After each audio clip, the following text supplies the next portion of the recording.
Hi అండి, అందరికీ ఎలా ఉన్నారు? అందరూ ఏం తిన్నారు ఇవాళ? ఈరోజు నేను చికెన్ రోల్ చేశాను అనమాట. చాలా ఎమ్మీగా సూపర్ కుదిరింది, ఈజీగా కూడా అయిపోతుంది అనమాట. ఒక్కసారి చేశారంటే పిల్లలు చాలా ఇష్టంగా తింటారు. మీకు కూడా చాలా ఈజీ ప్రాసెస్ అనమాట, ఏం లెంతీగా కాకుండా ఉంటుంది. ఒకసారి ట్రై చేయండి. వీడియో నచ్చితే లైక్ చేయండి, షేర్ చేయండి, సబ్స్క్రైబ్ చేయండి. ఫస్ట్ మనం ఏం చేసుకోవాలంటే చికెన్ బాయిల్ చేసుకొని పెట్టుకోవాలి. ఇది బోన్లెస్ చికెన్ అనమాట. బోన్లెస్ చికెన్ తెచ్చుకొని నీట్గా బాయిల్ చేసి పెట్టుకోండి. మరి ఎక్కువ బాయిల్ చేసుకోకండి, తక్కువ చేసుకోకండి, మీడియంగా చేసుకోవాలన్నమాట. అంటే మనకు ఇట్లా విడి తీసినప్పుడు విడివిడిగా రావాలి, ఎందుకంటే రోల్లో వేస్తాం కదా. సో మన అట్లా కుక్ చేసుకోండి. నెక్స్ట్ ఈ వాటర్, బాయిల్ చేసిన వాటర్ ఉంటాయి కదా, దీంతో సూప్ కూడా చేసుకోవచ్చు. నెక్స్ట్ వీడియోలో నేను చూపిస్తాను, చాలా ఈజీ అనమాట. కాకపోతే ఒక 4-5 పీసెస్ ఉంటాయి కదా, చికెన్ పీసెస్ పక్కన తీసి పెట్టుకోండి, లేదనుకుంటే పారబోసుకోండి, మీ ఇష్టము. బట్ చికెన్ సూప్ చాలా టేస్టీగా ఉంటుంది కాబట్టి ఒకసారి ట్రై చేయండి. ఇదిగోండి, ఇట్లా విడివిడిగా వస్తే సరిపోతుంది. విడివిడిగా తీసుకున్నాక చికెన్ ఇట్లా ఉడకబెట్టుకోండి, పర్ఫెక్ట్గా ఉంటుంది. నెక్స్ట్ ప్యాన్లో ఆయిల్ వేసుకొని చికెన్ అంతా ఫ్రై చేసుకోండి. సాల్ట్, కొంచెం పెప్పర్ వేసుకొని ఫ్రై చేసుకుంటాము. సాల్ట్ లైట్గా వేసుకోండి. బాయిల్ చేసుకునేటప్పుడు నేనేం సాల్ట్ వేసుకోలేదు, జస్ట్ నార్మల్గానే బాయిల్ చేసుకున్నాను. కొంచెం ఫ్రై చేసుకునేటప్పుడు మాత్రం కొంచెం సాల్ట్, కొంచెం పెప్పర్ వేసుకోండి. తర్వాత మనము చపాతీలో వేసుకుంటాము, మనం వెజ్జెస్లో కూడా వేసుకుంటాము, మైనస్లో కూడా సాల్ట్ ఉంటుంది కాబట్టి చూసి వేసుకోండి, పర్ఫెక్ట్గా కుదురుతుంది. సాల్ట్ పెప్పర్ వేసి ఫ్రై చేసుకొని తీసి పక్కన పెట్టుకోండి చల్లారే వరకు.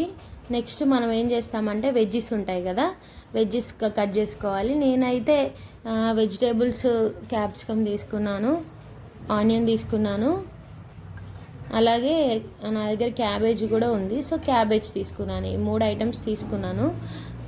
మనము ఈ క్యాప్సికంలో గింజలు ఉంటాయి కదా, గింజలు కంప్లీట్గా తీసేసిన తర్వాత అప్పుడు సన్నగా కట్ చేసుకోండి, తినడానికి కూడా బాగుంటాయి.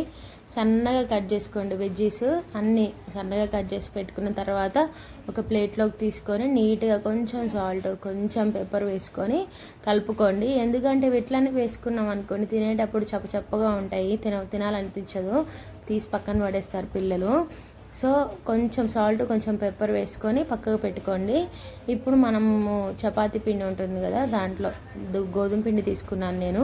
కొంచెం సాల్ట్, కొంచెం ఆయిల్ వేసుకొని నీట్గా కలిపి పక్కన పెట్టుకోండి. కొంచెంసేపు నానితే బాగా వస్తుంది మెత్తగా చపాతీ.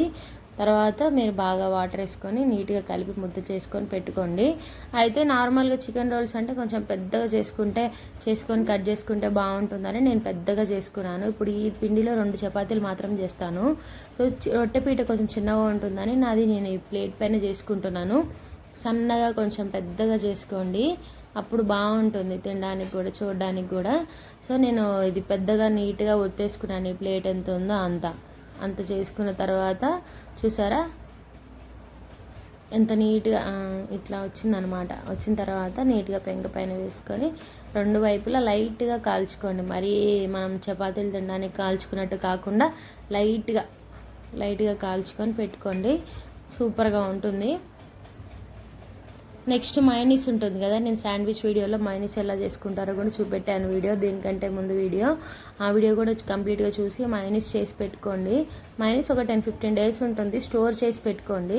మైనీస్ అంతా పెట్టుకున్న తర్వాత చికెన్ ఉంటుంది కదా, మనం ఫ్రై చేసి పెట్టుకున్న ఆ చికెన్ కూడా వేసుకోండి. మీకు ఎంత కావాలో చూసి అంత వేసుకొని, నేను 2 చపాతీలకు సరిపోయేంత మాత్రం చేసుకున్నాను. సో మీరు ఎక్కువ చేసుకోవాలనుకుంటే ఎక్కువ చేసుకోండి. చూసారా, ఇట్లా నీట్గా స్ప్రెడ్ చేసుకొని తర్వాత వెజిటేబుల్స్ ఉంటాయి కదా, వెజిటేబుల్స్ కూడా నీట్గా వేసుకోండి. మరీ ఎక్కువ వేసుకోకండి, అన్నీ తీసి పక్కన పెడతారు పిల్లలు. లైట్గా వేసుకోండి. తర్వాత టమాటా కెచప్ ఉంటుంది కదా, కెచప్ వేసుకొని కంప్లీట్గా దీన్ని మంచిగా ఫోల్డ్ చేసుకొని కట్ చేసి పెట్టుకోండి. సూపర్ యమ్మీ టేస్ట్గా ఉంటుంది. ప్లీజ్ నా వీడియోలు చూస్తే నాకు